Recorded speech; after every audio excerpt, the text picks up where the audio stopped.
Book audio में स्वागत करता हूं मैं आपका दोस्त ब्रजेश और अजीश नायर का उपन्यास फकीरा मैं आपके लिए लेकर आया हूं। पिछले अंक में हमने जाना कि पूरी दुनिया से कटकर गुमनामी की जिंदगी जीते हुए शिवन की मुलाकात कृष्णा से हुई। कृष्णा जिसको शिवन की पिछली जिंदगी के बारे में सब कुछ पता था, वो जानना चाहता था कि आखिर शिवन ऐसा क्यों कर रहा है। और जब उसने कुसुम के बारे में कुछ बताया तो शिवन अवाक रह गया। चलिए बढ़ते हैं कहानी में आगे की ओर। मुझे समझ नहीं आया कि वो क्या कहना चाहता है। कुसुम को मरे हुए वर्षों बीत गए, मतलब यही है कि कुसुम अपनी जिंदगी में अपने पति और बच्चों के साथ खुश है। कृष्णा ने कहा, क्या कह रहे हो, कुछ पता भी है? मुझे इस बार उस पर बहुत गुस्सा आया।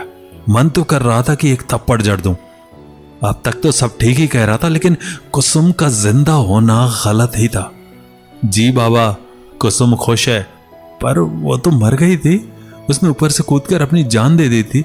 मैंने कहा, आप खुश नहीं है ये जानकर कि वो जीवित है? कृष्णा के स्वर में व्यंग था। बहुत खुश हूं, मैंने मुस्कुराते हुए कहा। मेरी आंखों से आंसू छलकने ही वाले थे। बाबा, वो कूदी जरूर थी, पर उसकी मृत्यु नहीं हुई थी। वो आपसे ही प्यार करती थी और आपको खोने के डर से कूद गई। पर विधि के विधान को कौन टाल सकता है? उसका एक पैर टूट गया था, पर इसके बावजूद भी उस लड़के ने कुसुम से ही शादी की। बारात में मौजूद लोगों ने उस लड़के को रोका, पर उसने कुसुम से ही शादी की। आज कुसुम बहुत खुश है। वो मेरे बगैर कैसे खुश रह सकती है? मैंने चीख कर कहा। यही तो होती है भारतीय नारी। सिंदूर दान के बाद उसका पति ही उसका सब कुछ है। लड़कियों में वो ताकत होती है कि वो अपने अतीत को वर्तमान पर हावी नहीं होने देती। पर मुस्कान ने मुझे क्यों बताया कि कुसुम मर गई? मैंने पूछा। क्योंकि कुसुम ने यही खबर अपने दादा दादी और अन्य रिश्तेदारों के द्वारा जमशेदपुर तक पहुंचाई थी। वो भी बेचारी क्या करती? उसने सोचा कि आप उसकी मौत की खबर सुनकर कुछ दिनों में समझ जाएंगे। उसने आपको खो जरूर दिया था, लेकिन वो हमेशा यही चाहती रही कि आप खुश रहो। कृष्णा की बातें मुझे मनगढ़ंत कहानी सी लग रही थी। पता नहीं उसे इतना कैसे पता चला। तुम्हें कैसे पता चला ये सब? मैंने संदेहास्पद होकर पूछा। बाबा, आप ही से सीखा है कि किसी भी चीज को समझने के लिए उसकी तह तक जाना अनिवार्य है। जमशेदपुर जाने के बाद मैंने कुसुम के गांव को पता लगाया। वहां जाकर मैंने जाना कि वास्तव में चक्कर क्या है। बाबा, आपको अम्मा के पास लौटना होगा। आपको कावेरी के लिए लौटना होगा। मैं चुप था, कुछ समझ नहीं आ रहा था कि आखिर हो क्या रहा है। कुसुम खुश है, कावेरी मेरी प्रतीक्षा में, अम्मा भी मुझे देखना चाहती है, पर मैं वापस क्यों जाऊं? भले कुसुम ने मुझे बुला दिया हो, पर मैं तो आज भी उससे उतनी ही मोहब्बत करता हूं। मैं नहीं लौट सकता, मैंने कहा। क्यों नहीं लौट सकते बाबा? कृष्णा ने पूरी नम्रता से पूछा। मैंने वो जिंदगी छोड़ दी है, मैंने कहा। क्यों छोड़ी? कुसुम की वजह से ना। वो जी रही है, वो आपसे मिलना तक नहीं चाहती है। वो अपने अतीत से मिलना नहीं चाहती है, क्योंकि उसे ऐसा लगता है कि ये उसके वर्तमान को प्रभावित जरूर करेगा। और वो सही भी है। मैं चुप था, समझ नहीं आ रहा था कि क्या बोलूं। प्लीज, आपको जाना होगा अम्मा के पास, प्लीज बाबा, कृष्णा ने मेरे हाथों को कसकर पकड़ते हुए कहा। ऐसा लग रहा था जैसे स्वयं श्री कृष्ण मुझे उपदेश देकर जीवन की इस विकट परिस्थिति से निकालने आए हैं। जिस उलझन में मैं आज तक उलझा पड़ा था, उसी उलझन से कृष्णा ने बड़ी आसानी से निकाल दिया। कभी कभी ईश्वर किसी न किसी रूप में आ ही जाते हैं। कौन कहता है कि ईश्वर दिखते नहीं? यहां तो भगवान कृष्ण के रूप में आकर मुझे सही पथ पर लाना चाह रहे हैं। कृष्णा के जाते ही मैं बाहर खुली हवा में चारपाई पर लेट गया। अंधेरी रात में असंख्य टिमटिमाते तारे कहीं न कहीं मेरी बेवकूफी पर और मुझ पर हंस रहे थे। प्रेम को विवाह की जरूरत नहीं पड़ती, क्योंकि प्रेम तो किसी बंधन का मोहताज नहीं होता। प्रेम में प्राप्ति हर समय नहीं होती। कभी कभी तो त्याग और समर्पण ही प्रेम को खूबसूरत बनाता है। भले राधा को कृष्ण ना मिले हों, पर फिर भी उनका नाम हमेशा लिया जाता है। यही प्रेम की वास्तविक जीत है। प्रेम में मात्र प्रेम करना होता है, पाने खोने का कोई स्थान ही नहीं होता। आकाश में असंख्य तारे चीख चीख कर मुझे मेरी मूर्खता का एहसास दिला रहे थे। उनका टिमटिमाना ऐसा लग रहा था जैसे उनकी मंद मंद मुस्कुराहट मेरी नादानी पर है। भले मैं कुसुम से बेशुमार मोहब्बत करता हूं, पर मेरी अम्मा का क्या उन्हें तकलीफ देने का मुझे अधिकार है? पिताजी की मृत्यु के बाद उन्होंने ही मुझे पढ़ाया लिखाया और काबिल बनाया, लेकिन मैंने उनके हृदय को दुखाया है। ईश्वर मुझे कभी भी क्षमा नहीं करेगा। मैं भूल गया था कि जिंदगी के इस पथ पर और भी राहगीर हैं जो मेरी खुशी से खुश और दुख से चिंतित होते हैं। एक कुसुम के लिए मैंने कितने लोगों का दिल दुखाया था। सच में परमेश्वर मुझे कभी भी माफ नहीं करेगा। कुसुम मुझे अतीत समझती है, वो मुझसे मिलना तक नहीं चाहती और मैं यहाँ अम्मा, कावेरी और बाकियों को दुख देकर बैठा हूँ। मैंने उसकी यादों में इतने साल व्यतीत कर दिए और वो है कि मुझसे मिलना तक नहीं चाहती। पता नहीं कहाँ चला गया उसका वो प्यार। मैं तो उसकी आदत हुआ करता था, अचानक इतनी बड़ी तब्दीली कहाँ से आ गई? कहीं जिसे मैं मोहब्बत समझ रहा था वो हम दोनों की जरूरत तो नहीं थी। शायद मैं बहुत ही ज्यादा सोच रहा था और शायद मेरी इस आदत ने मुझे आज सबसे अलग कर दिया है। काफी देर आसमान को देखता रहा और पता नहीं कब आंख लग गई। सुबह 5 बजे उठा और देखा मेरे करीब कृष्णा खड़ा था। गुड मॉर्निंग बाबा, कृष्णा ने कहा। गुड मॉर्निंग बेटा।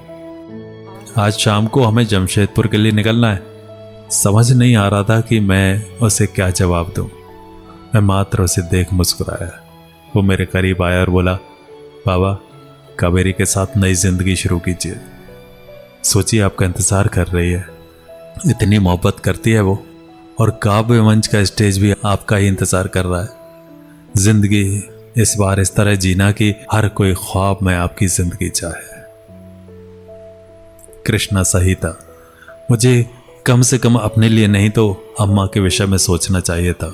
ठीक है, चलते हैं जमशेदपुर। जिंदगी के इस मोड़ को भी स्वीकार करता हूं, मैंने उसे देखते हुए कहा। यह हुई ना बात, यह मोड़ आपको बुलंदियों तक पहुंचा देगा, कृष्णा ने उत्साहित होकर बोला। पता नहीं वो इतना खुश क्यों था। उसका इस तरह उत्साहित होना देखते ही बनता था। कुछ लोग होते हैं जो दूसरों का भला कर खुश होते हैं, और शायद कृष्णा उसी तरह का लड़का था। जिस कृष्णा को मैंने बचपन में पढ़ाया था वो आज वाकई बहुत बड़ा हो गया था। इतना बड़ा कि वो अपने गुरु को सही राह दिखा रहा था। इससे बड़ी खुशी की बात क्या हो सकती है मेरे लिए? एक गुरु के लिए यह गर्व की बात है कि उसका शिष्य इतना काबिल हो चुका है कि जिंदगी के विषय में भी अव्वल है। सुबह हो गई थी, आसमान में लालिमा थी। ऐसा लग रहा था कि मेरी नई जिंदगी का सूर्योदय हो रहा है। अब तक जिस अंधकार में जीवन व्यतीत हो रहा था, अब उस अंधकार का अंत हो गया था। मैं नए उत्सव और स्फूर्ति को अनुभव कर रहा था। ऐसा लग रहा था कि मेरे जीवन का वृक्ष जो बसंत के लिए तरस रहा था, आखिरकार उसमें नए उमंगों और आशाओं के पुष्प खिल गए। मन में ऐसे भाव आ रहे थे कि अब मैंने यानी शिवन ने फिर से पुराने जोश और उत्साह के वस्त्र को धारण कर लिया हो। एक वक्त लिखी कविता मुझे याद आ रही थी जो आज के संदर्भ में ठीक ठीक बैठ रही थी। पुराना यूं मर गया जैसे पतझड़ में पत्ता झड़ गया, अभ्युदय हो रहा नवल का, हाँ बसंत का फूल खिल गया। मैं विचार हूं, मैं जिंदगी, मैं रस जीवन का। तुम क्या सोचे मैं मर गया? मैं उठ खड़ा हूं जैसे अस्त सूरज फिर प्रभात में जल गया। समय चक्र के साथ चला हूं, उदास था पर हर वक्त आगे बढ़ गया। मैं हूं आस जीवन का, दीपक बन कभी जल गया, कभी सुमन सा सुगंधित बन गया। हाँ हुआ नहीं मैं हताश, मैं आस बन जीवन समंदर में बह गया। अपनी कुटिया में जाकर मैं अपने कुछ कपड़ों और चीजों को पुराने झोलों में भरने लगा। कपड़े बहुत गंदे थे, कुछ से तो बदबू भी आ रही थी, पर वापस जाने की खुशी की कोई सीमा नहीं थी। ऐसा लग रहा था कि मेरा नया जन्म हुआ हो। अब मुझे अम्मा के लिए जीना था। मेरी आंखों पर जो बेवकूफ़ी की पट्टी बंधी थी उसे कृष्णा ने उतार कर फेंक दिया था। प्रेम में मैं अधिकार जमाना चाहता था, पर प्रेम तभी संभव है जब उसमें स्वतंत्रता हो। कुसुम से मैं घृणा नहीं करूंगा क्योंकि उसका मुझसे ना मिलना ही उचित है। उसका मुझसे मिलना उसके पारिवारिक जीवन के लिए घातक सिद्ध हो सकता है। बड़ी मुश्किल से मनुष्य जन्म मिलता है और मैं इसे व्यर्थ गंवा रहा था। सच में मैं मूर्ख था जो ऐसा कर रहा था। लेकिन अब मेरे अंदर का वो पुराना शिवन जाग गया था, जो जिंदगी को जीता था, जो पैसे कमाता था, जो काबिल बनकर लोगों की मदद करता था।